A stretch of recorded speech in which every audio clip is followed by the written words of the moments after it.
ვიცი შშმ პირი, რომელიც მონაწილეობს აქციებში, ზოგი დააჯარიმეს, ზოგი დაიჭირეს და ზოგსაც მიადგნენ სახლში და უთხრეს, რომ თუ არ გაჩერდები, ამ შემთხვევაში სხვა რაღაცები დაგემუქრება.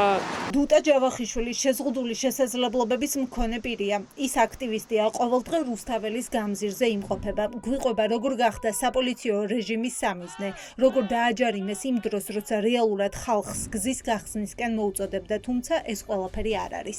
ზოგს ბარათს მოუხსნიან, ზოგს ეუბნებიან, რომ თუ არ გაჩერდება, მის ოჯახის წევრებს მიადგებიან და ასე შემდეგ. მთავრობიდან არიან და არ არიან ჩვეულებრივი რიგითი ადამიანები. ჯავახიშვილი პოლიტიკური დევნის პირად მაგალითსაც გვიზიარებს, ამბობს, რომ მაშინ როცა აქციაზე მიდიოდა, სამგზავრო ბარათი მოულოდნელად დაებლოკა, არა და ბარათი ახალი აღებული ჰქონდა, უვადო იყო და არც დაზიანება აღენიშნებოდა. თვლის, რომ ესეც მისი შევიწროვებისთვის გამოიყენეს. ხარვეზი ვერ იქნებოდა, იმიტომ რომ თვითონვე მითხრეს, რომ თუ გაფუჭებული არ იქნებოდა ან დაზიანებული, ამ შემთხვევაში იქნებოდა მხოლოდ და მხოლოდ დაბლოკილი, სხვა შემთხვევაში გამორიცხული იყო იქიდან გამომდინარე, რომ ეს ბარათი არის მუდმივი ბარათი და რაც შეეხება რატომ ვფიქრობ, რომ ეს პოლიტიკურია, იმიტომ რომ მე ვარ პროტესტის ერთ-ერთი ხმა, მოუძღვები ხოლმე და შეძახილებს ვაკეთებ. შეზღუდული შესაძლებლობების მქონე პირები პოლიციელების სამიზნე აქციაზე არაერთხელ გახდნენ, მათ შორისაა იოსებ ხეოშვილი.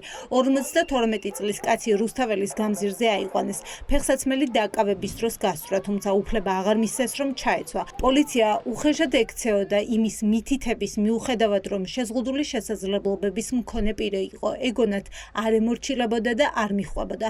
ხეოშვილის პროცესი ერთ კვირაში იქნება და გეგმავს წარადგინოს ცნობა და მოსამართლე დაარწმუნოს, რომ მკაცრი საშელი მის წინააღმდეგ არ გამოიყენოს. არ მოგვეცა შესაძლებლობა, რომ მიგვეწოდებინა საპატრულო პოლიციისთვის, თუნდაც ინფორმაცია, რომ ის იყო შშმ პირი და ამასთან დაკავშირებით გვინდოდა, რომ ეს დაკავების პროცესი მის მიმართ არ ყოფილიყო გამოყენებული. უნდა წარმოვადგინოთ სასამართლოში მისი ჯანმრთელობის შესახებ ცნობა, რაც ბუნებრივია ადგილზე, მასაც თავად ბატონ იოსებსაც აქვს ნათლად გამოხატული, თუმცა საპატრულო პოლიციის თანამშრომლებმა ეს ადგილზე არ გაითვალისწინეს, შესაძლებლობა ჩაცმის შესაძლებლობაც კი ფეხსაცმლის არ მიეცა და ასეთ არაადამიანურ პირობებში მოუწიათ მისი დაკავება. როგორ ქმნის სახელმწიფო ბარიერებს და ურთულებს სამედიცინო დახმარების მიღებას შეზღუდული შესაძლებლობების მქონე პირებს.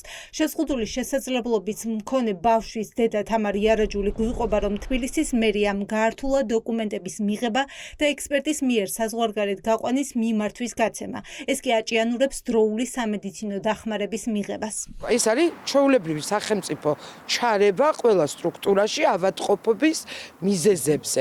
ოღონდ ექსპერტი ყავს ისეთი უვიცი, რომ წარმოიდგინეთ 15 წლის ბავშვზე რო გეტყვის ერთი კვირა დაელოდოსო, უმწვავესი ტკივილები, რომელსაც ბავშვს ძვლები უზიანდება.